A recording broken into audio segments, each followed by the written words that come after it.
तर सर्वांना जय हिंद. तर आता शेकडेवारी, नफा तोटा, त्याच्यानंतर सूट, हे 3 चॅप्टर आपण कव्हर केल्या होत्या. आता सूट नंतर एक नवीन चॅप्टर येणार आपलं. कोणतं राहणार आहे तर ते सरळ व्याज, जे की नफा तोटा सूट ह्याच्याच रिलेटेड राहणार आहे. कारण हे जे चॅप्टर असणार आहे ते ठराविक सिरियल वाईज क्रमाने येतात. शेकडेवारी नंतर काय येणार आहे, नफा तोटा नंतर सूट नंतर सरळ व्याज, नंतर चक्रवाढ व्याज. ठीक आहे. तर हे क्रमानं आपल्याला बघायचे आहेत, कारण याच्या सगळ्यामध्ये आपल्याला टक्केच काम आहे. शेकडेवारीपासून ते टक्के सुरू आहेत, ते आता चक्रवाढापर्यंत थांबणार आहेत. ठीक आहे. त्याच्यामुळे हे एकमेकाचे असे रिलेटेड राहतात चॅप्टर. आता चॅप्टरचं नाव काय या ठिकाणी तर सरळ व्याज. चॅप्टरचं नाव काय तर या ठिकाणी सरळ व्याज. आता सरळ व्याज मध्ये एक शब्द आहे या ठिकाणी व्याज. शब्द कोणता आहे तर व्याज. ठीक आहे. शब्द कोणते दिसाले या ठिकाणी, व्याज दिसाले. आता व्याज या ठिकाणी आपले 2 प्रकारचे राहतात. व्याज मध्येच किती प्रकार आहेत या ठिकाणी तर 2 प्रकार आहेत. जसं की तुम्ही नाव ऐकले असतील सगळेजण. एक असणार आहे सरळ व्याज, एक काय असणार या ठिकाणी सरळ व्याज, आणि एक असणार आहे चक्रवाढ व्याज. एक काय असणार आहे तर चक्रवाढ व्याज. एक काय असणार आहे सरळ व्याज आणि एक काय असणार आहे चक्रवाढ व्याज. तुम्ही म्हणाल की सर आता या ठिकाणी दोघांमध्ये काय डिफरन्स आहे, दोघांमध्ये काय फरक आहे, सरळ व्याज आणि चक्रवाढ व्याज मध्ये काय अंतर आहे. तर अंतर मी सरळ एका भाषेमध्ये सांगतो. सरळ व्याज जे राहणार आहे आणि चक्रवाढ व्याज आहे. सरळ व्याज जे असणार आहे हे या ठिकाणी दरवर्षी सारखी रक्कम राहते. सरळ व्याजामध्ये काय असणार आहे, दरवर्षी सारखी रक्कम. ते चक्रवाढ व्याजमध्ये राहणार. चक्रवाढ व्याजमध्ये राहणार आहे का तर राहणार नाही. जसं की उदाहरणार्थ एक समजा 10,000 रुपये अमाऊंट होते. किती रुपये होते या ठिकाणी तर 10,000 रुपये. ठीक आहे. 10,000 रुपये अमाऊंट होती, रक्कम होती. आता ह्या 10,000 रुपयाचं आता समजा एका वर्षाचं व्याज समजा 2,000 रुपये आले. किती रुपये आले या ठिकाणी तर 2,000 रुपये. म्हणजे हे जे 10,000 रुपयाचं व्याज आहे, व्याज किती आले या ठिकाणी 2,000 आले. आता सरळ व्याज मध्ये काय असणार आहे, दरवर्षी ते व्याज सारखं राहते. म्हणजे दुसऱ्या वर्षी 2,000, तिसऱ्या वर्षी 2,000 रुपये. म्हणजे दरवर्षी कसं असणार आहे, व्याज सारखंच राहणार आहे. पण चक्रवाढ व्याज मध्ये तसं राहणं उलट राहते. थोडंसं उलट म्हणजे कसं, समजा उदाहरणार्थ अमाऊंट आहे या ठिकाणी 10,000 रुपये. अमाऊंट किती रुपये या ठिकाणी तर 10,000 रुपये. आता पहिल्या वर्षीचं सरळ व्याज आणि चक्रवाढ व्याज सारखं राहते. समजा सेम रेट घेतले आपण, म्हणजे दर काय घेतले सेम घेतले आपण, तर एका वर्षाचा रक्कम बी सेम आहे, दर बी सेम आहे. तर पहिल्या वर्षी जे असणार आहे ते व्याज, सरळ व्याज आणि चक्रवाढ व्याज दोन्ही सारखंच राहते. पण आता दुसऱ्या वर्षी ज्यावेळेस आपण येता, दुसऱ्या वर्षी आता 10,000 रुपयावर व्याज किती लागल ते 2,000 रुपये लागल ते. पण दुसऱ्या वर्षी जे येणार आहे ते 2,000 रुपये तर लागणारच आहे. पण हे जे 2,000 रुपये व्याज आहे हे कशाचे होते तर हे 10,000चे होईल. ठीक आहे. पण ज्यावेळेस आपण दुसऱ्या वर्षी येता त्यावेळेस काय होते या ठिकाणी, हे जे पहिल्या वर्षीचे व्याज लागले ना, व्याज पहिल्या वर्षी 2,000वर सुद्धा व्याज लागते. म्हणजे सरळ व्याज मध्ये फक्त मुद्दलला व्याज लागल तर दरवर्षी का 2,000. पण चक्रवाढ व्याज मध्ये व्याजावर सुद्धा व्याज लागते, हे लक्षात ठेवायचं. म्हणजे दुसऱ्या वर्षी 2,000 व्याज हे 10,000 रुपयाचे झाले 2,000. पण प्लस मध्ये ह्याच्यामध्ये हे 2,000 जे पहिल्या वर्षी व्याज झाली होती का नाही, ह्याचेही व्याजावर देखील व्याज लागते. व्याजावरचे व्याज असं लक्षात ठेवायला. व्याजावरचे व्याज हे दोघांमधला डिफरन्स आहे. सरळ व्याज मधले दरवर्षी रक्कम सारखीच येणार आहे आणि चक्रवाढ व्याज मध्ये व्याजावर सुद्धा व्याज लागणार आहे. त्याच्यामुळे चक्रवाढ व्याज ही अमाऊंट आपली जास्त राहते सरळ व्याजच्या तुलनेमध्ये. तर सगळ्यात अगोदर मी डिफरन्स सांगितलो. दोन्ही चॅप्टर आपल्याला कव्हर करायचे आहेत. तर सगळ्यात अगोदर आपण सिंपल हे सरळ व्याज जे असणार आहे हे सुरू करू. ठीक आहे. सगळ्यात अगोदर आपल्याला काय करायचं सुरू तर सरळ व्याज चॅप्टर. आता सरळ व्याज मध्ये आपल्याला काय काय गोष्टी घेणार आहेत. ठीक आहे. जसं की नफा तोटा मध्ये काय आलं होतं, खरेदी किंमत, विक्री किंमत, नफा तोटा, शेकडा नफा, शेकडा तोटा. आता त्याच प्रकार जी आता ह्या ठिकाणी सरळ व्याज असणार आहे ह्याच्यामध्ये कोणते कोणते शब्द येणार आहेत. सगळ्यात पहिल्यांदा शब्दावर टार्गेट करा. जसं की एक असणार आहे मुद्दल. एक काय असणार आहे मुद्दल. दुसरा असणार आहे दर. दुसरं काय असणार आहे दर. नंतर असणार आहे मुदत. नंतर काय असणार आहे तर मुदत असणार आहे. त्याच्यानंतर व्याज. त्याच्यानंतर अजून एक शब्द कोणता आहे तर व्याज. आणि त्याच्यानंतर एक शब्द असणार आहे रास. एक शब्द काय असणार आहे तर रास. आता हे काय भानगड होय? सगळ्यात पहिल्यांदा आपण तर शब्द तर लिहिल्या, 5 शब्द आहेत टोटल, या 5च्या 5 शब्दावरच खेळ चालते सगळं. ठीक आहे. आता हे जे मुद्दल, आता मुद्दल म्हणजे कोणती, उदाहरणार्थ XYZ समजा रक्कम आहे, समजा कोणती तर एक अमाऊंट आहे, एक 10,000 रुपये अमाऊंट आहे. किती हजार रुपये अमाऊंट आहे? तर 10,000 रुपये. आता 10,000 रुपये अमाऊंट आहे, जर समजा हे जर कुठं आपण गुंतवल्या, कुठं जर आपण इन्व्हेस्ट केल्यावर आपल्याला काहीतरी 10,000वर काहीतरी एक्स्ट्रा रक्कम भेटते. त्याची एक्स्ट्रा रक्कम भेटते, काय भेटणार आहे? कारण आपण काहीतरी ठराविक कालावधीपर्यंत ही रक्कम गुंतवल्या होत्या. समजा 1 वर्ष झालं, 2 वर्ष झालं, ठीक आहे. त्या 1 वर्षाचं 2 वर्ष म्हणजे आपण फुकट तर गुंतवणार. समजा 10,000 रुपये आपण कोणाला देऊ लागल्या, 2 वर्षासाठी ठेवून घे बापू म्हणाल्या, त्याच्यामध्ये आपला काय फायदा झाला? मग ते फायदा काय असणार आहे? फायदा काय असणार आहे? तर वरी जी एक्स्ट्रा रक्कम येऊ लागली, 10,000च्या वरी जी रक्कम येऊ लागली का नाही, ते काय असणार आहे? तर व्याज असणार आहे, तेच आपला फायदा असणार आहे. ठीक आहे. त्याच्यापासून हे व्याज उत्पन्न झाले. म्हणजे फुकट कोणाला 10,000 द्यायचं नाही, फुकट द्यायचं का तर द्यायचं नाही, आपल्याला काहीतरी व्याज घेऊन द्यावं लागेल. ठीक आहे. मग तेच राहणार आहे. काय तर ठरवते आपण पहिल्यांदा 10,000 रुपये आहे ना, ह्याच्यामध्ये बाबा 5% दर असणार आहे. किती टक्के दर असणार आहे? 5% दर. किती टक्के दर? 5% दर. ठीक आहे. आता ठरवून घेते आपण 2%, 10%, 15% अशा प्रकारचे दर राहतात. तर मग त्याच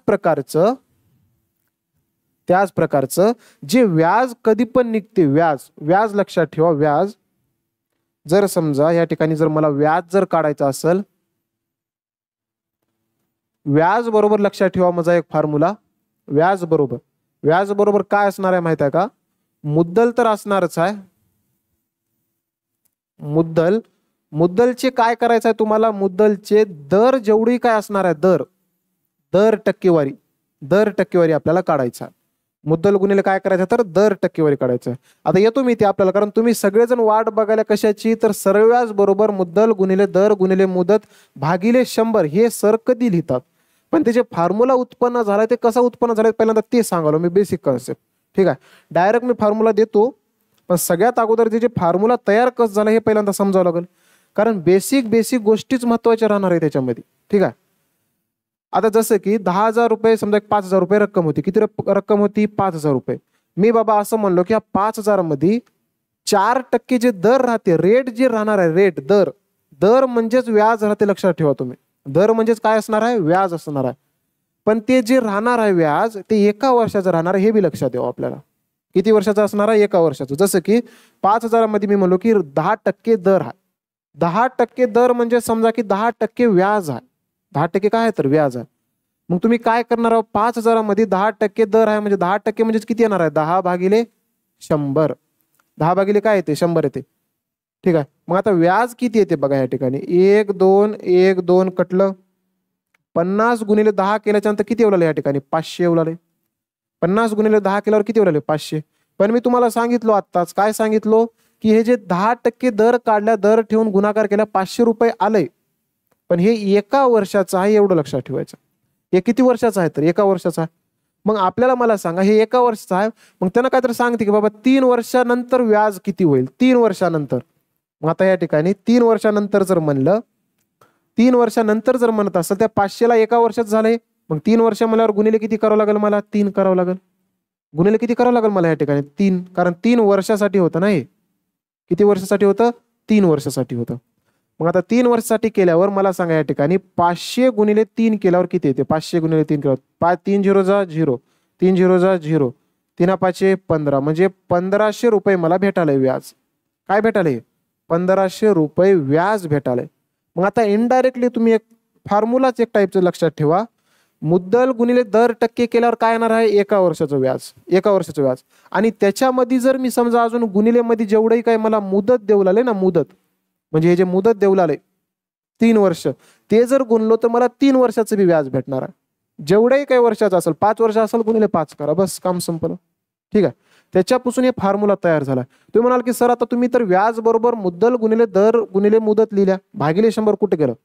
आता हे जे भागिले 100चं जे लॉजिक आहे, हे जे टक्के आहेत ना, दर टक्के जे आहेत ना, टक्केचा अर्थ काय होते? भागिले मध्ये 100. भागिले मध्ये 100 हे बघा इथं आले बघा, हे 100 का आपण पाठ करून ठेवल्या भागिले मध्ये 100, पण ते ऍक्च्युअल मध्ये 100 कशाची होईल? तर हे दरची होईल. ते कशाची होईल? तर दरची होईल. मग दर टक्के लागले याचा अर्थ भागिले मध्ये 100 येणार आहे. मग इनडायरेक्टली तुमच्या समोर फॉर्म्युला कसा तयार होते, सरळ व्याज बरोबर सरळ व्याज बरोबर या ठिकाणी काय तयार होते फॉर्म्युला, लक्षात ठेवा सगळेजण, मुद्दल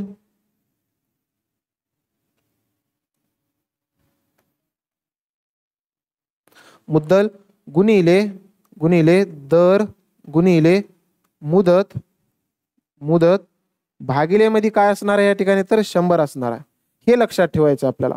फॉर्म्युला कसा तयार झाला या ठिकाणी तर मुद्दल गुणिले दर गुणिले मुदत भागिले मध्ये 100 केल्यानंतर फॉर्म्युला तयार झाला. कशाचा फॉर्म्युला तयार झाला तर सरळ व्याजचा फॉर्म्युला तयार झाला.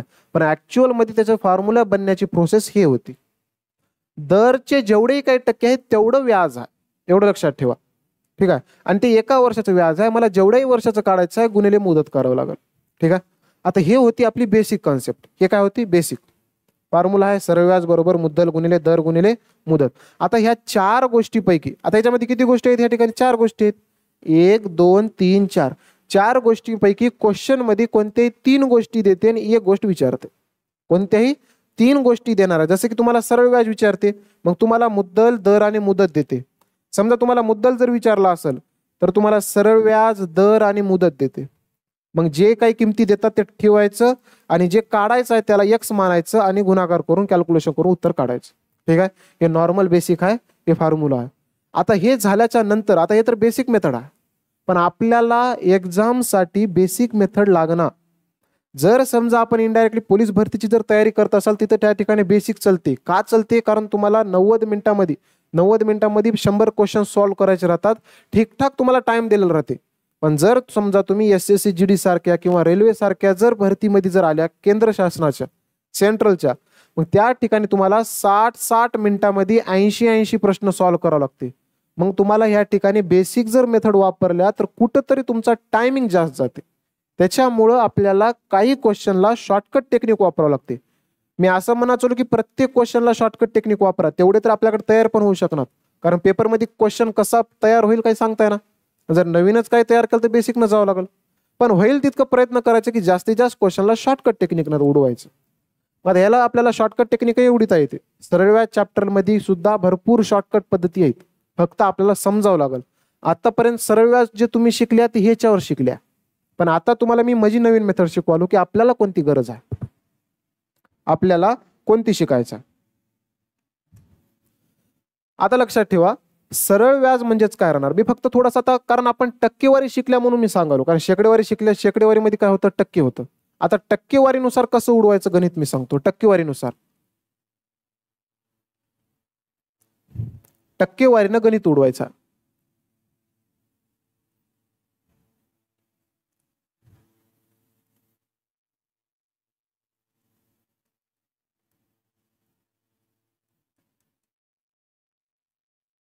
त्याला नाव देतो मी टक्केवारी मेथड. आता या मेथडनं कसं आपल्याला गणित सॉल्व्ह करायचं सगळ्यात पहिल्यांदा आपल्याला समजावं लागेल. बघा इकडं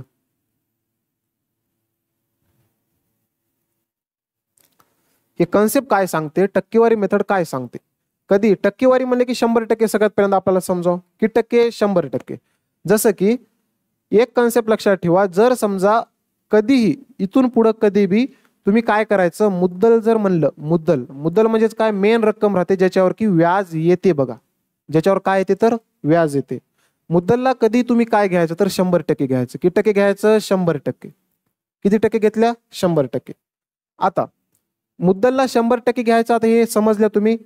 दर काय तर देते समजा तुमच्या जवळ दर किती दिला या ठिकाणी तर समजा 10% दर देऊ लागले. किती टक्के दर देऊ लागले 10% देऊ लागले. तुम्हाला मुदत पण काय तर देऊ लागले. काय देऊ लागले मुदत.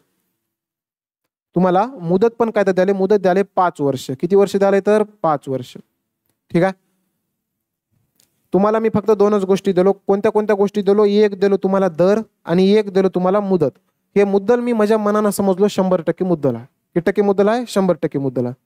मग सगळ्यात पहिल्यांदा तुम्हाला समजाव हे टक्केवारी मेथड नवीन तुम्ही काय तर शिकायला ना, सगळ्यात पहिल्यांदा तुम्हाला समजाव व्याज जर तुम्हाला काढायचं असेल,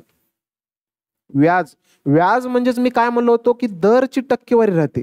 दरची काय राहणार आहे टक्केवारी राहणार. दर टक्के किती टक्के दर टक्के राहणार आहे. आणि जर समजा पण दर टक्के हे एका वर्षाचंच व्याज आहे. किती वर्षाचं व्याज आहे एका वर्षाचं. जर समजा तुम्हाला 4 वर्षाचं म्हणलं तर काय करावं लागेल गुणिले 4 करावं लागते. मग ह्याचा अर्थ काय, 4 वर्ष म्हणजे ते काय आहे, ते मुदत आहे. ते काय असणार आहे, मुदत. लक्षात ठेवा. म्हणजे व्याज जर तुम्हाला काढायचं असेल तर दर टक्के गुणिले मुदत करा, एवढं लक्षात ठेवा. दर टक्के गुणिले मुदत करायचं आहे. जसे की उदाहरणार्थ आता ह्या वरी दिलेल्या क्वेश्चनवरून तुम्हाला व्याज किती टक्के भेटते, तुम्हाला व्याज किती टक्के भेटते हे जर विचारलं, तुम्हाला जर व्याज किती टक्के भेटते, दर मला सांगा किती टक्के होते, 10%. म्हणजे एका वर्षाला 10% व्याज चाललंय. मग 5 वर्षामध्ये किती टक्के व्याज येणार, म्हणजे गुणिले 5 केले आपण, 10 किती टक्के, 50% व्याज असणार आहे. 50% काय असणार आहे, व्याज असणार आहे. फक्त टक्केवारीमध्ये बघा, बाकी पुढचा खेळ मी सांगतो तुम्हाला, मी हळूहळू सांगत जातो, स्टेप बाय स्टेप समजते. व्याज किती टक्के आले मला सांगा आता या ठिकाणी, तर 50% व्याज आले. व्याज किती टक्के आले, 50%. ठीक आहे, फक्त हे एकच फॉर्म्युला लक्षात ठेवा बस. व्याज 50% आलं, मुद्दल किती होती, 100% होती. आणि अजून एक कन्सेप्ट विचारतो तुम्हाला की सांगा बाबा रास काय असेल, काय असेल तर रास. मग रास बरोबर लक्षात ठेवा, मुद्दल मुद्दल मुद्दल प्लस व्याज राहते. मुद्दल प्लस काय असणार आहे, तर व्याज असणार आहे. हे म्हणजेच काय, आता मला सांगा 10,000 रुपये मी तुम्हाला देऊ लागलो, तुम्ही मला रिटर्न 11,000 करायला, आणि त्या 11,000 म्हणजेच काय असणार, रास असणार आहे. मग त्या 11,000 मध्ये काय आहे, मुद्दलला मुद्दल 10,000ला 10,000 आहे, आणि वरी 1,000 चलय, म्हणजे ते 1,000 काय असणार आहे, व्याज असणार आहे. ठीक आहे, मी तुम्हाला मुद्दल देऊ लागलो, तुम्ही मला रास रिटर्न करायला. ठीक आहे, म्हणजेच काय, मुद्दल प्लस व्याज असणार आहे. मग टक्केवारीनुसार जर गेल्या ह्या ठिकाणी, टक्केवारीनुसार आता मला जर रास काढायचा असेल तर रास मला सांगा, मुद्दल किती होती, 100% होती. मुद्दल किती टक्के होते, 100% होते. प्लस प्लस व्याज किती टक्के आले, व्याज किती टक्के आहेत मला सांगा, 50% व्याज आहे. किती टक्के व्याज आहे, 50% व्याज आहे. मग 100% प्लस 50% किती टक्के झालं या ठिकाणी, रास 150% झालं. जर समजा तुम्हाला रास जर विचारलं तर किती टक्के होतात, 150% होतात. हे लक्षात ठेवा. हे टक्केवारीचा खेळ आहे सगळा. हे कशाचा खेळ आहे, टक्केवारीचा. लक्षात ठेवा. एक वाक्य तुम्ही लक्षातच ठेवा, व्याज बरोबर काय असणार आहे, व्याज बरोबर दर गुणिले मुदत, दर गुणिले मुदत. बस काम संपलं. ठीक आहे, बाकी सगळ्या तुम्हाला गोष्टी दिलेल्या राहतात. रास दिलेले राहते, XY जर तुम्हाला रास देऊन मुद्दल विचारते, मुद्दल देऊन रास विचारते, समजा मुद्दल देऊन व्याज विचारते, काहीही विचारू शकते पेपरमध्ये. ठीक आहे, सगळ्यासाठी आपल्याला तयार राहायचं. सगळ्यासाठी काय करायचं तर आपल्याला तयार राहायचं. 2 मेथड सांगलो. एक होती बेसिक मेथड, सगळ्यात पहिल्यांदा व्याज कसं काढायचं, अशा प्रकारे व्याज काढायचं फॉर्म्युला मध्ये टाकून. त्याच्यानंतर दुसरी मेथड मी तुम्हाला एक शॉर्टकट टेक्निक सांगलो, टक्केवारीची मेथड. हे जे मेथड असणार आहे हे मोठ्या मोठ्या क्वेश्चनला कामाला येते. आता बेसिक तुम्हाला सरळ व्याज विचारलं तर हे कामाला येणार, याच्यापेक्षा म्हणता की तुम्ही सर मी फॉर्म्युलानं सोडतो, सोपं जाते अजून. पण माझ्यावर थोडंसं एक विश्वास ठेवायचं, हे तुम्हाला हार्ड क्वेश्चनला कामाला येते. इझी मेथडला, सोप्या क्वेश्चनला तर येणारच आहे, पण हार्ड क्वेश्चनला सुद्धा कामाला येणार. ठीक आहे, त्याच्यामुळं ज्या विद्यार्थ्याला प्रॉपर SSC GD ची बेसिक पासून तयारी करायचं आहे मॅथ या सब्जेक्टची, कारण सगळ्यात महत्त्वाचं कोणता विषय राहणार आहे SSC GD साठी, मॅथ राहणार आहे. आणि मॅथसाठी कमीत कमी एका महिन्यामध्ये कधीच मॅथ कव्हर होईना, त्याला बार बार रिव्हिजन प्रॅक्टिस. कारण आता नोव्हेंबरमध्ये SSC GD ची ॲड पडणार आहे, तोपर्यंत आपल्याला जेवढंही काही टाइम भेटाले आता सगळेच्या सगळे मॅथमध्ये असणारे सगळे बेसिक कन्सेप्ट आपल्याला क्लिअर करायचं आहे, जेणेकरून ज्यावेळेस पेपरची ॲड पडते ना त्यावेळेस पोराला जाग येते की बाबा आतापासून आपण मॅथची तयारी करू. मग मॅथची तवा तयारी केल्यावर मग प्रॅक्टिस कधी करणार आहोत. त्याच्यामुळं जे बी काही 2 ते 3 महिन्यामध्ये बॅच कव्हर करायचा आहे, सगळे कन्सेप्ट क्लिअर करून घ्यायचे आहेत. त्याच्यानंतर फक्त पेपरच्या पुढं भरती कोणतीही द्या तुम्ही, रेल्वेची द्या, SSC GD द्या, कोणतीही द्या, मॅथ एकच राहणार आहे. आणि मेन गोष्ट म्हणजे हे मराठी भाषेमध्ये, हिंदी आणि मराठी दोन्ही भाषेमध्ये क्वेश्चन आहेत. सोल्युशन सगळं मी मराठीमध्येच सांगणार आहोत. ठीक आहे, त्याच्यामुळं ह्या बॅचचा सगळ्याला 100% नाही 101% मी लिहून देतो, फायदा नक्कीच होणार आहे. ठीक आहे, मराठीमधून प्रॉपर भेटाली तुम्हाला बेसिक पासून ते ॲडव्हान्स पर्यंत. कारण कसं राहते, SSC GDच्या नावाखाली भरपूर बॅचेस चाललेले आहेत.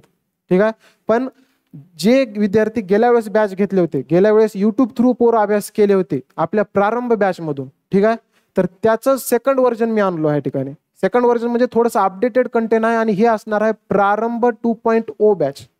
प्रारंभ 2.0 बॅच असणार आहे, ज्याच्यामध्ये तुम्हाला सगळे लाईव्ह प्रेस रेकॉर्डेड भेटणार आहेत. स्मार्ट अप्रोच जे की तुम्ही बघितल्या, डेमो लेक्चर पहिला अटेंड करा, युट्यूबवर भरपूर आहेत. अपडेटेड कंटेंट, कारण गेल्या बॅचपेक्षा ह्यामध्ये थोडंसं अपडेटेड आणि लेटेड क्वेश्चन्स टाकलो, आणि थोडंसं क्वेश्चनची लेवल मी वाढवलो. कारण जसजसं परीक्षेचं तुम्ही बघायला या ठिकाणी दरवर्षी क्वेश्चन थोडंसं हार्ड लेवलची येत चाललेली आहेत. त्यामुळं ह्या ठिकाणी मी अपडेटेड कंटेंट थोडंसं वरची लेवल वापरलो.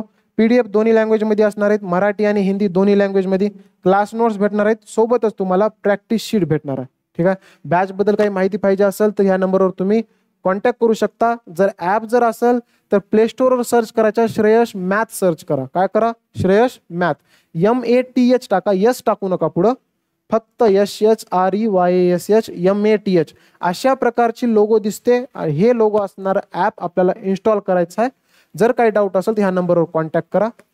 हे 3 महिन्याची बॅच असणार आहे, ज्याच्यामध्ये बेसिक पासून ॲडव्हान्स पर्यंत सगळे कन्सेप्ट क्लिअर होणार आहेत. ठीक आहे. बॅचची प्राइस 299 रुपये असणार आहे. सगळ्यात कमी, आता ह्याच्यापेक्षा कमी प्राइस काय असणार आहे? ठीक आहे. मोबाईलचं रिचार्ज सुद्धा महिन्याचं एवढं राहील. ठीक आहे. मोबाईलपेक्षा रिचार्जपेक्षाही कमी प्राइस मध्ये तुम्हाला मी अख्खच्या अख्खं गणित शिकवालो. जर समजा कोणी इंटरेस्टेड असाल बॅचमध्ये, प्रॉपर SSC GDची जर तयारी करायची असेल तर या ठिकाणी तुम्ही व्हॅलिडिटी 1 वर्षाची असणार आहे. 1 वर्ष तुम्हाला चालणार आहे बॅच. ठीक आहे. तर हे ॲप आपलं इन्स्टॉल करायचं आहे आणि बॅच जॉईन करायचा. 2 चॅप्टर संपलेत बॅचमध्ये, लवकरात लवकर तुम्ही जॉईन करून घ्या. आणि जर कोणाला रेल्वे सोबत SSC दोन्ही भरतीची तयारी करायची असेल, कारण आपल्याला माहित आहे जूनमध्ये ग्रुप डीचं पेपर आहे. ठीक आहे. पण ग्रुप डीची बी तयारी करायची असेल, नंतर मी SSC GD सुद्धा देणार आहोत. असे विद्यार्थी काय करायचं आहे, SSC GD प्लस रेल्वे आगाज 1.0 बॅच जॉईन करायचं. 2 बॅचेस आहेत, एक SSC GDचं आणि एक असणार आहे SSC प्लस रेल्वेचं. ज्याला दोन्ही भरतीला टार्गेट करायचं असेल त्यांना आगाज बॅचमध्ये. दोघांमध्ये फरक एवढाच आहे, कारण SSC GDला कमी चॅप्टर लागणार आहेत आणि रेल्वे भरतीला थोडंसं ॲडव्हान्स मॅथ बी येणार आहे, जसं की ट्रिग्नॉमेट्री, अल्जेब्रा, जॉमेट्री, जे की SSC GDला नाही. त्याच्यामुळे ह्याच्यामध्ये थोडंसं जास्त कंटेंट असणार आहे. ठीक आहे. तर ह्याच्यामध्ये तेच राहणार आहेत, live plus recorded, smart approach, updated content, PDF दोन्ही लँग्वेजमध्ये, कोणत्याही भाषेमध्ये तयारी करा तुम्ही. Class notes, practice sheet. ह्या बॅचची प्राइस सुद्धा या ठिकाणी 299 रुपये आहे. किती रुपये आहे या ठिकाणी? तर 299 रुपये. दोन्ही बॅचची प्राइस 299 ठेवलो. ज्याच्यामध्ये ज्या भरतीची आपल्याला तयारी करायचा आहे त्या भरतीच्या बॅचमध्ये आपल्याला एनरोल करायचं आहे. ठीक आहे. सगळेजण लक्षात ठेवा. सगळ्यात पहिल्यांदा पहिला क्वेश्चन बघा. आता काय म्हणाले?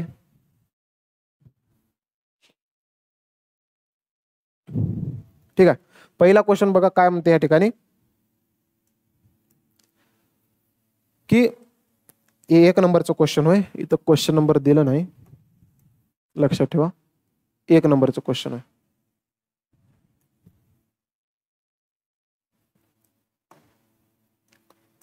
काय म्हणाले? ॲलेक्सने बचत बॉन्डमध्ये वार्षिक 6% या साध्या व्याजदराने, साध्या व्याजदराने म्हणजे काय? सरळ व्याजाने. लक्षात ठेवा.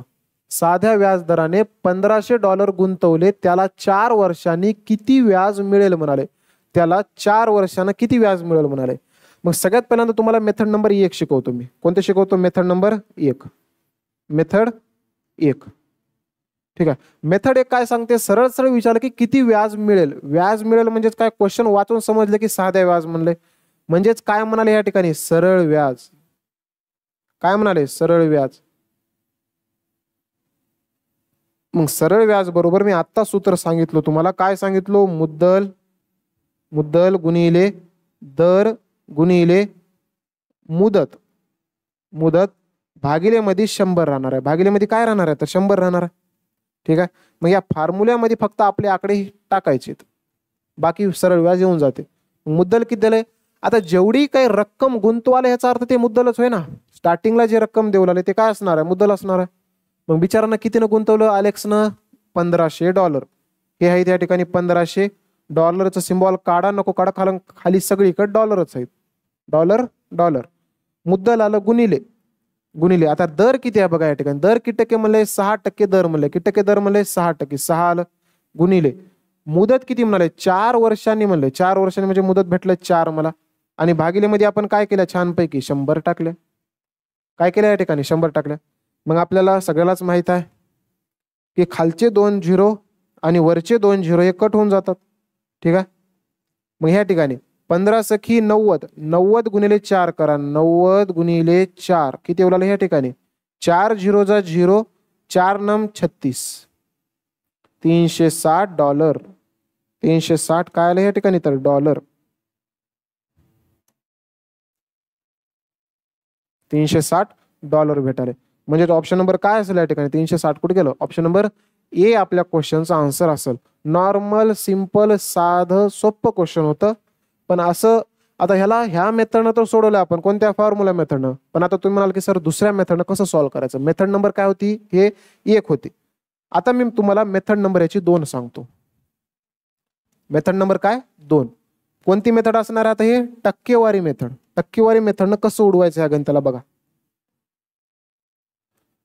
टक्केवारी मेथडनं ह्या क्वेश्चनला कसं उडवायचं बघा. टक्केवारी मेथडनं ह्या क्वेश्चनला कसं उडवायचं मी सांगतो आता बघा या ठिकाणी. Method number 2. मेथड नंबर 2 टक्केवारी वापरा. टक्केवारीमध्ये व्याज म्हणजेच मी काय सांगलो तुम्हाला, मी व्याज म्हणजेच काय राहणार आहे, दर गुणिले मुदत राहणार आहे. दर गुणिले काय राहणार आहे, मुदत राहणार आहे.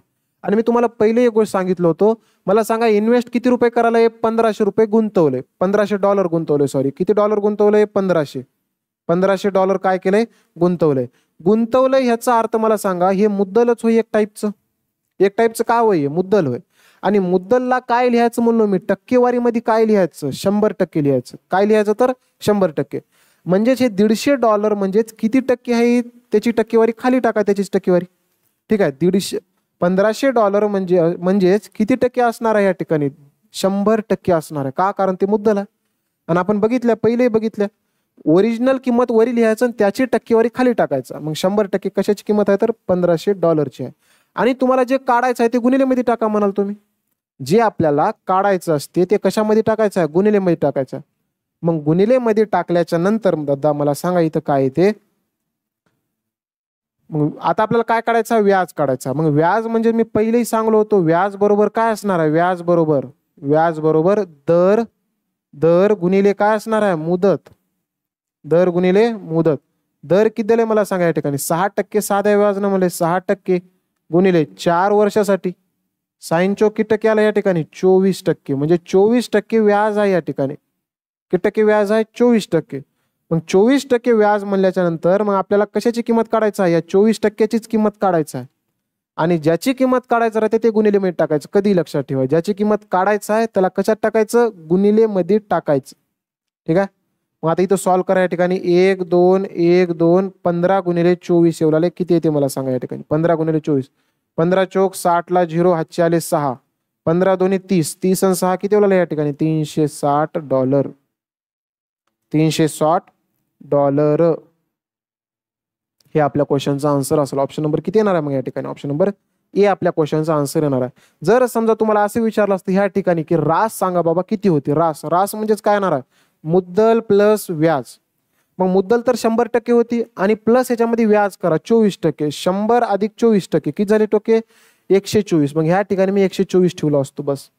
रास भेटलं असतं, व्याज भेटलं असतं. हे आहे आपली टक्केवारीची मेथड. हे कोणती मेथड आहे या ठिकाणी, टक्केवारीची मेथड. ह्या सुद्धा मेथडनं आपल्याला लवकर उत्तर काढता येते. फक्त एवढंच आहे, आपल्याला ते पहिल्याचीच मेथड सोपी वाटते. का वाटते, कारण आता पण आपण त्याच मेथडनं सॉल्व्ह केलं. ठीक आहे, पण ह्याच्यानं सुद्धा लवकर गणित उडतात. हे सुद्धा मेथड तुम्ही ट्राय करू शकता, काही प्रॉब्लेम नसणार आहे. ठीक आहे, नेक्स्ट क्वेश्चन बघा आता काय म्हणाले.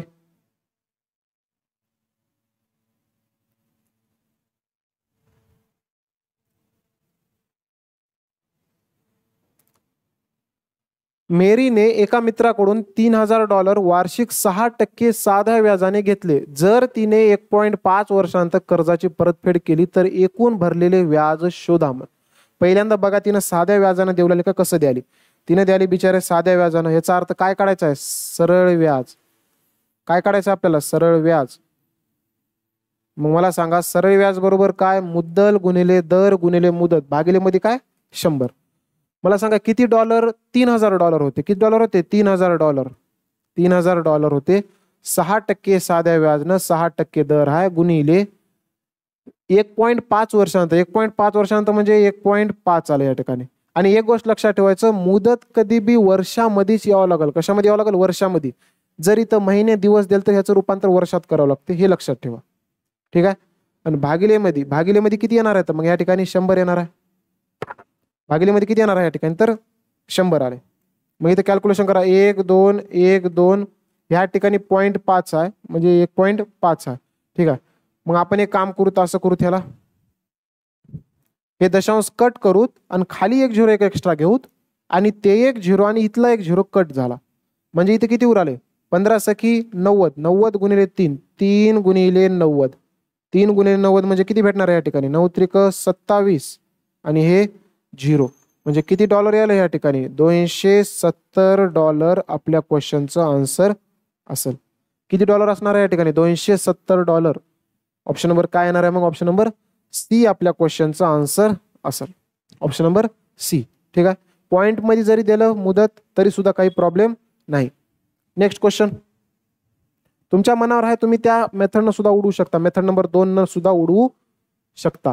20 मार्च 2019 ते 31 मे 2019 दरम्यान व्याज दर 6.4% असल्यास ₹2400च्या रकमेवर साधे व्याज किती असेल मग.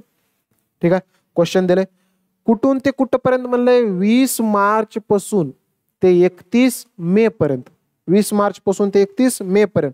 सगळ्यात अगोदर ह्या क्वेश्चनला एक काम करा, थोडंसं इथं दिवस काढा, तुम्हाला प्रॉब्लेम येते. एकतर काम करायला स्किप करा, दुसरं कोणतं सोपे आहेत का पहिल्यांदा कव्हर करूत, नंतर ह्या दिवसावर येऊत आपण. ह्या क्वेश्चनवर बघा एक ठिकाणी हे क्वेश्चन बघा. एका विशिष्ट रकमेवर 3 वर्षासाठी मिळणारे साधे व्याज ₹1782 आहे. त्या रकमेवर 10 वर्षासाठी समान व्याज दराने मिळणारे साधे व्याज किती म्हणाले. क्वेश्चन आले थोडस. क्वेश्चन कसं आलंय बघा या ठिकाणी. क्वेश्चन मध्ये दिलंय काय म्हणाले काय बघा इकडे. एका विशिष्ट रकमेवर 3 वर्षासाठी मिळणारे साधे व्याज 1782 आहे.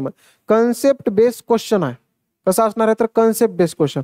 मी तुम्हाला पहिलेही सांगितलं होतं की व्याज जे राहणार आहे दरवर्षी सारखं राहते. व्याज कसं राहते दरवर्षी सारखं राहणार आहे. मग मला सांगा 3 वर्षासाठी मिळणारे साधे व्याज किती रुपये आहे तर 1782 आहे. किती आहे तर 1782. हे किती वर्षाचं वय दादा तर तुम्ही म्हणाल की 3 वर्षाचं वय आहे. किती वर्षाचं वय 3 वर्षाचं व्याज वय. आपल्याला किती वर्षाचं काढायचं 10 वर्षासाठी समान व्याज दरानं म्हणले. व्याजदर सेम आहे, दराचं काही प्रॉब्लेम नाही तुम्हाला.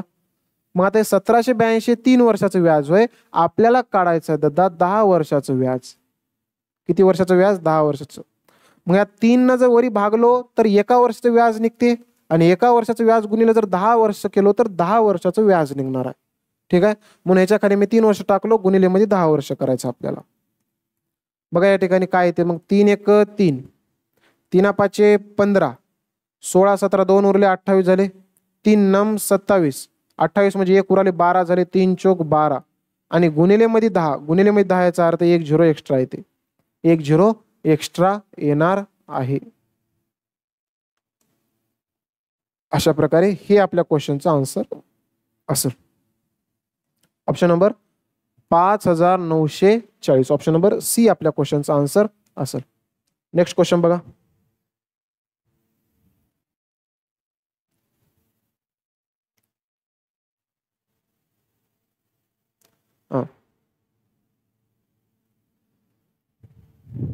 आता तुम्हाला मी ते मेथड का शिकवलो सांगतो. मी जे तुम्हाला टक्केवारीची जे मेथड शिकवलो मी ते का शिकवलो सांगतो त्याचं कारण. आता हे जे क्वेश्चन आहे तुमच्या समोर आहे विचारलेलं होतं SHD 15 फेब्रुवारी 2019 शिफ्ट 1 नंबरला. ठीक आहे. आता या क्वेश्चन मध्ये काय म्हणजे 10,000 रुपयाची रक्कम 15% व्याज दराने दिली जाते. 6 वर्ष आणि 2 वर्षाच्या साध्या व्याजात काय फरक आहे म्हणाले. साध्या व्याजात काय फरक आहे. आता जर समजा तुम्ही जर बेसिक नजर गेल्या या क्वेश्चनला, कशाने गेल्या तुम्ही बेसिक नजर गेल्या. मग बेसिकने गेल्यावर कसं काढावं लागेल आपल्याला 10,000 रुपयाची रक्कम होती. किती हजारची रक्कम होती 10,000ची. ठीक आहे. 10,000 15% व्याज दर होतं. किती टक्के व्याज दर होतं 15 गुणिले तर 6 वर्ष आणि 2 वर्षाच्या साध्या व्याजात काय फरक आहे म्हणजे 6 वर्षाचं व्याज आणि 2 वर्षाचं व्याज दोघांमध्ये काय फरक आहे. अमाऊंट तेवढीच आहे, दर तेवढंच आहे. मग पहिल्यांदा 6 वर्षाचं व्याज बघा किती येते. हे 6 वर्षाचं व्याज असं केल्यावर 6 वर्षाचं व्याज येणार आहे. ठीक आहे.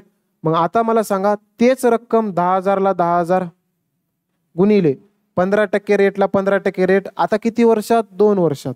मग 2 वर्षाचं व्याज किती निघणार आहे भागिले 100. मग आता इथं कट करा काय ते मला सांगा. 1 2 1 2. ठीक आहे. 15 सकी 90, 15 सकी 90 आणि हे इकडे 2 0 1 2 आणि इकडं 1 2 1 2 15 दोन्ही 30, 30 गुणिले 100 केल्यावर किती येते या ठिकाणी 1 2 0 एक्स्ट्रा लागतात. म्हणजे हे होय या ठिकाणी 6 वर्षाचं व्याज आणि हे वय या ठिकाणी 2 वर्षाचं व्याज. आपल्याला काय विचारलं, ह्या व्याजामध्ये काय फरक आहे म्हणाले. मग फरक बरोबर तुम्हालाही माहित आहे, वजाबाकी तुम्हालाही येते, सगळ्यालाच येते, लहानपणी शिकवली असेल मॅडमनं. 9,000 मायनस 3,000 करायचं आहे. 9,000 मायनस 3,000. आता या काय जगाला माहित आहे 9 मधून 3 गेले किती उरायत या ठिकाणी, तर 6,000. किती उरायत या ठिकाणी, तर 6,000 रुपये. मग या दोघांमध्ये गॅप किती रुपयाचा आहे या ठिकाणी, 6,000 रुपयाचा. म्हणजे ऑप्शन नंबर किती असेल या ठिकाणी, ऑप्शन नंबर सी आपल्या क्वेश्चनचा आन्सर असेल. पण तुम्ही म्हणाल की सर हे वापरावंच लागेल का, तर मी म्हणतो हे वापरायची गरज बी नाही. जर तुम्हाला जर टक्केवारी जर कळली असेल तर. जसं की ह्याच क्वेश्चनला आपण कसं सॉल्व्ह करूत बघा. आता ह्याच क्वेश्चनला कसं सॉल्व्ह करायचं बघा. आता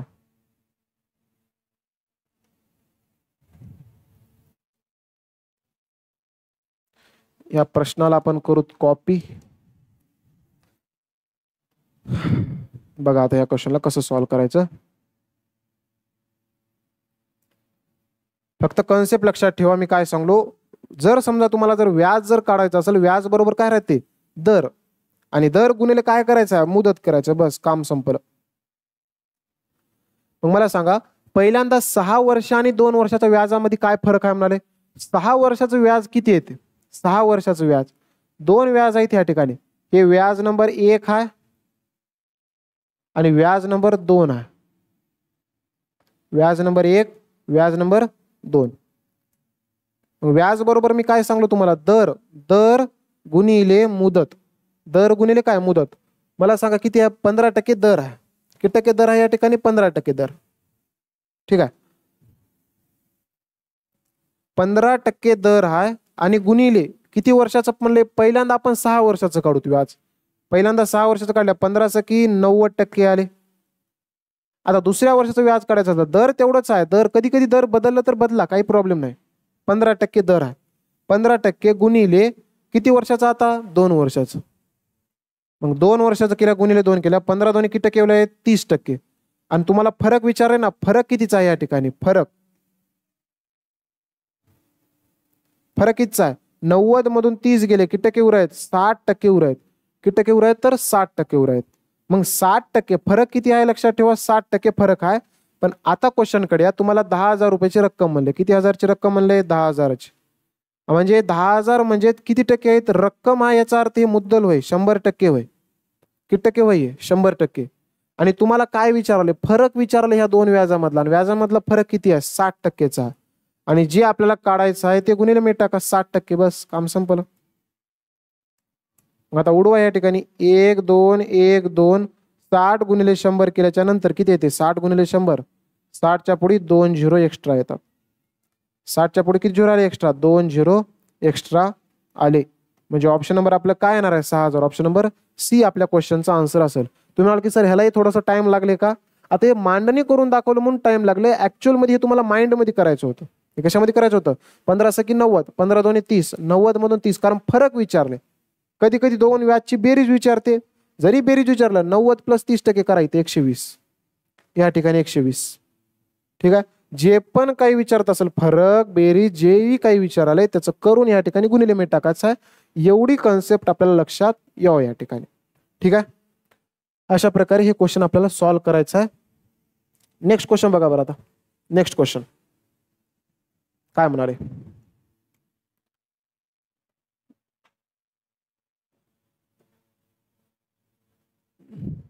एखादी व्यक्ती 14,000 रुपये 5% दराने आणि 19,000 रुपये 6% साध्या व्याजाने देते, त्याला 3 वर्षांनी मिळणारे व्याज किती. 3 वर्षांनी मिळणारे व्याज किती म्हणा. ठीक आहे, बघू. ठीक, या ठिकाणी कॉमा करा थोडं. 19,000 6% साध्या व्याजाने देते, त्याला 3 वर्षांनी मिळणारे व्याज म्हणजे किती म्हणाले, 3 वर्षांनी. आता क्वेश्चन मध्ये मला सांगा, क्वेश्चन मध्ये काय म्हणले. सगळ्यात पहिल्यांदा एक व्यक्ती 14,000 रुपये होते, 14,000 रुपये काय केले, 5% दराने दिले, आणि त्याच्यानंतर 19,000 सेपरेट 6% दराने दिले. किती टक्के दराने दिले, 6% दराने. ठीक आहे, तर मग त्याला 3 वर्षाने मिळणारे व्याज किती? 3 वर्षासाठी देवलेले टोटल दोन्ही रक्कम किती वर्षासाठी देवलेले? 3 वर्षासाठी. एकतर तुम्ही बेसिक न उडवा नाहीतर शॉर्टकट टेक्निक वापरा. आता बेसिक न उडवा गेलं तर काय येणार आहे? 1400. पहिल्यांदा आहे 14,000 रुपयावर व्याज किती आहे बघा. 14,000ला 14,000 रुपये 5% दरानं किती वर्षासाठी? हे बी 3 वर्षासाठी गेले. आणि त्याच्या सोबतच हे 19,000 रुपये 6% दरानं हेही 3 वर्षासाठीच गेले. हे किती वर्षासाठी गेले? 3 वर्षासाठी. आणि आपल्याला काय विचारले? 3 वर्षानंतर त्याला किती रक्कम मिळेल? 3 वर्षांनी मिळणारे व्याज म्हणजे म्हणाले व्याज किती आहे म्हणाले. मग ह्याचं व्याज प्लस ह्याचं व्याज दोघांची बेरीज करायचं, काम संपलं. ठीक आहे, मग करा या ठिकाणी बेरीज किती येते बघा. पहिल्यांदा तर 1 2 1 2 कटलं. मग तिकडे किती उराले? 5 त्रिक 15, 15 गुणिले 140, 5 त्रिक 15, 15 0 जा 0, 15 चौक 60 ला 0 हात 6, 15 1 15, 15 6 21. हे झाले 2100. हे झालं किती? 2100. आता पुढं प्लस, कारण हे 2100 फक्त याचं व्याज आहे. 1 2 1 2 190, 190 गुणिले 6 18. ठीक आहे, 18 0 जा 0, 18 नम 162, 162 चे 2 हातचे आले 16. लक्षात ठेवा, हातचे आले 16. 18 1 18, 18 अधिक 16. पहिल्यांदा काय राहा? 18 आणि 18 36, 36 मधून 2 कमी करा. 36 मधून 2 गेले, किती उरले या ठिकाणी? 34. किती उरले तर या ठिकाणी? तर 34 उरले. 2100 प्लस 3420. बेरीज करा या ठिकाणी. बेरीज बी मला असं वाटतं की मॅडमने शिकवली असेल लहान असताना तुम्हाला. काय ते एकक स्थानच्या अंकाची बेरीज 0 अधिक 0, 0 अधिक 0 0. त्याच्यानंतर 0 अधिक 2, 0 2 2. त्याच्यानंतर अलीकडे एक आकडा 1 अधिक 4, 4 आणि 1 5, 3 अधिक 2, 3 आणि 2 5. म्हणजेच किती येणार आहे उत्तर आपलं? 5520 आपल्या क्वेश्चनचा आन्सर असेल. 5520. ऑप्शन नंबर किती येणार आहे मग या ठिकाणी? ऑप्शन नंबर डी आपल्या क्वेश्चनचं आन्सर असेल. अशा प्रकारे हे क्वेश्चन आपल्याला सॉल्व्ह करायचं आहे. नेक्स्ट क्वेश्चन बघा मग आता या ठिकाणी.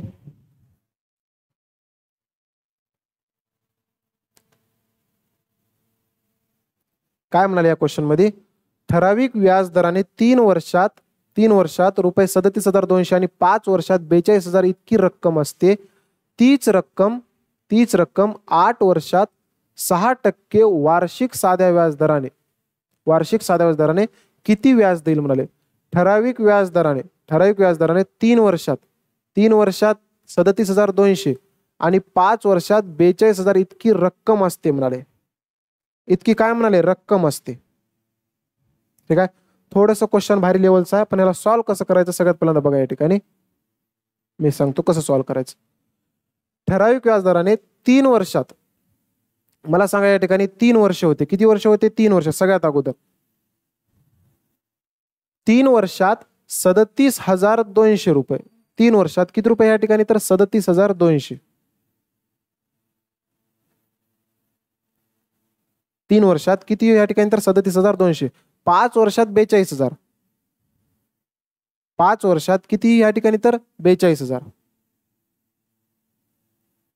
5 वर्षात 42,000 इतकी रक्कम असते. इतकी रक्कम असते.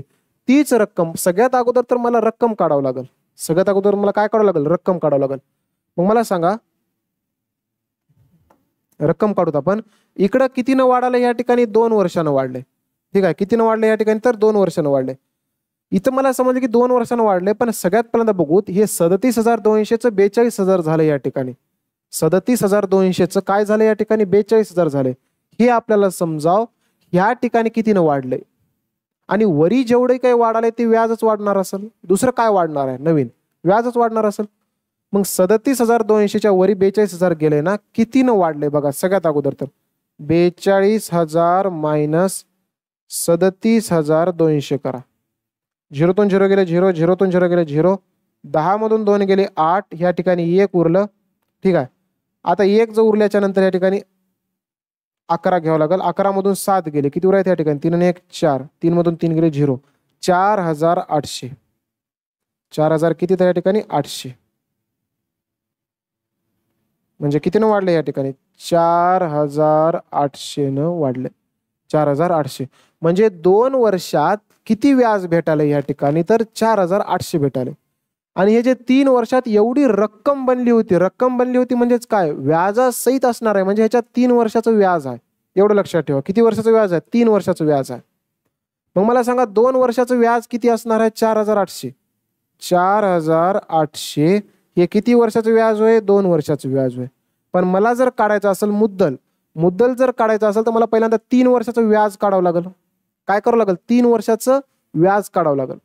ठीक आहे. मग आता 3 वर्षाचं व्याज कसं निघणार आहे माहित आहे, कारण हे जे 3 वर्षाच्या नंतर रक्कम झालेली आहे, म्हणजे व्याजासहित रक्कम आहे. म्हणजे ह्याच्यामध्ये जे आहे ना 3 वर्षाचं व्याज आहे. मग आपल्याला माहित आहे की 4,800 2 वर्षाचं व्याज आहे. आणि मी तुम्हाला पहिलेही सांगलो की व्याज दरवर्षी सारखं राहते. आणि आपल्याला काढायचं आहे 3 वर्षाचं व्याज. किती वर्षाचं व्याज, 3 वर्षाचं व्याज. मग 3 वर्षाचं व्याज किती निघणार आहे बघा, बे दुने 4, बे चोक 8, 1 2 1 2 आलं. मग 2400 गुणिले 3 करा. हे 2 झिरो पहिल्यांदा आलं, 24 त्रिक 72. 7,200 रुपये व्याज आहे. आणि हे व्याज किती वर्षाचं आहे, 3 वर्षाचं आहे. किती वर्षाचं व्याज आहे, 3 वर्षाचं. आणि जर समजा मला मुद्दल काढायचं आहे, फक्त काय काढायचं मला, मुद्दल. मग जर समजा मला मुद्दल जर काढायचं असेल, तर मला काय करावं लागेल या ठिकाणी, हे जे 3 वर्षामध्ये व्याजासहित रक्कम किती होती, 37,200. ह्याच्यामधून 3 वर्षाचं व्याज किती आहे फक्त, हे आहे 7,200. 7,200 हे आपल्याला मायनस करावं लागेल. हे आपल्याला काय करावं लागते, मायनस. तरच तर जाऊन मला मुद्दल भेटणार आहे. मग 37,200 मधून 7,200 गेले. हे 37 आहे ना, 30च्या वरी 7,200 होतं. 7,200 कटले. मग किती उराले या ठिकाणी, 30,000 फक्त. किती उराले, 30,000 मुद्दल उराले. आणि आपल्याला काय काढायचं आता बघा या ठिकाणी, तर तीच रक्कम म्हणजे काय, रक्कम सापडली आपल्याला. किती सापडली, 30,000. तीच रक्कम 8 वर्षात 6% वार्षिक व्याजदराने किती व्याज देईल म्हणाले. म्हणजे या ठिकाणी मला मुद्दल सापडली. मुद्दल किती आहे, 30,000. मग आता व्याज बरोबर काय असणार आहे, व्याज बरोबर मुद्दल तर सापडली मला 30,000. 30,000 गुणिले 8 वर्षात आणि 6% वार्षिक व्याजदराने. म्हणजे 6% दर आहे आणि 8 वर्ष म्हणाले. आणि भागिलेमध्ये काय करायचं आपल्याला, तर 100 करायचा. भागिलेमध्ये काय करायचं या ठिकाणी, तर 100 करायचं. आपल्याला लक्षात ठेवा. मग 100 केल्याच्या नंतर 1 2 1 2 कटले. 600 600 साइन 3 18. 1800 गुणिले 8. हे 2 झिरो पहिल्यांदा. आणि 18 8 144. म्हणजेच किती येणार आहे या ठिकाणी, 14,400 आपल्या क्वेश्चनचं आन्सर असेल. 14,400 आपल्या क्वेश्चनचं आन्सर असेल. 14,400. फक्त इथं समजण्याचं काय होतं, दरवर्षी व्याज सारखं वाढतं, एवढं लक्षात ठेवा. 3 वर्षामध्ये एवढी रक्कम बनली याचा अर्थ व्याज प्लस मुद्दल आहे, मुद्दल प्लस व्याज आहे. आणि 5 वर्षात एवढी बनली म्हणाल 42,000. मग इथून 3 वर्षापासून 5 वर्षापर्यंत जायला 2 वर्ष गेले. मग इकडून वाढणार वरी जी रक्कम चली ती व्याजच तर वाढत असेल. मग 2 वर्षात किती व्याज वाढले, 4,800. मग 4,800 2 वर्षाचं व्याज होय. मला काढायचं 3 वर्षाचं व्याज. पहिल्यांदा 3 वर्षाचं व्याज काढा आणि ह्या रकमेमधून 3,000 मायनस, तेवढं रक्कम मायनस करा. आणि मायनस केल्यावर काय भेटते, फक्त मुद्दल भेटते. मग या ठिकाणी 3 वर्षाचं व्याज किती आले, 7,200. मग मला जर मुद्दल काढायचं असेल तर या 37,200 मधून 7,200 गेले, 30,000 आपलं मुद्दल असेल. मग आता नवीन मुद्दल काय करायचं आहे, 6% दरानं 8 वर्षात किती व्याज देईल म्हणाले. मग 30,000 गुणिले 6 गुणिले 8 भागिलेमध्ये 100 आहे. उत्तर किती आलं या ठिकाणी, 14,400. अशा प्रकारे हे क्वेश्चन आपल्याला सॉल्व्ह करायचं होतं. तर ह्या व्हिडिओमध्ये आपण काय बघितलं, तर सरळ व्याजवरचे बेसिक जे कन्सेप्ट राहणार आहेत. 2 स्टेप शिकवलो मी. एक शिकवलो या ठिकाणी बेसिक मेथड, फॉर्म्युला मेथड. आणि दुसरी शिकवलं कोणती, टक्केवारी मेथड. दोन्ही मेथड आपल्याला बघायच्या आहे. प्रॉपर पद्धतीनं त्याच्यावर रिव्हिजन करा, खास करून त्या टक्केवारी मेथडला. ठीक आहे. तर आता ह्या व्हिडिओमध्ये आपण काय करणार आहोत, इथंच थांबणार आहोत. तर आता ह्याच्या पुढचे क्वेश्चन आपण नेक्स्ट व्हिडिओमध्ये पुढे कंटिन्यू करू. ठीक आहे. तर ह्या व्हिडिओमध्ये आपण इथंच थांबूया. धन्यवाद.